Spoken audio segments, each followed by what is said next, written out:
আগামী ১ জুলাই থেকে নতুন পে স্কেল কার্যকরের ঘোষণা দিয়েছে সরকার। এর মধ্যে জাতীয় বাজেট উপস্থাপনের সময় ঘনিয়ে আসায় বহুল প্রত্যাশিত এ বেতন কাঠামো বাস্তবায়ন নিয়ে সরকারি চাকরিজীবীদের মধ্যে দেখা দিয়েছে নানা ধরনের শঙ্কা ও অনিশ্চয়তা। চাকরিজীবীদের অভিযোগ, পে স্কেল সংক্রান্ত যেসব তথ্য এখন পর্যন্ত সামনে এসেছে তার বেশিরভাগই গণমাধ্যম নির্ভর।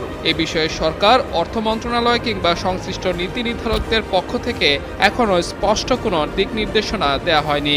এমনকি পে স্কেলের সঙ্গে সংশ্লিষ্ট ব্যক্তিদের কাছ থেকেও বিস্তারিত তথ্য পাওয়া যায়নি। তবে সরকারি সূত্রগুলো জানিয়েছে, নতুন পে স্কেল একবারে নয় বরং ৩ অর্থবছরে ধাপে ধাপে বাস্তবায়নের পরিকল্পনা নেওয়া হয়েছে।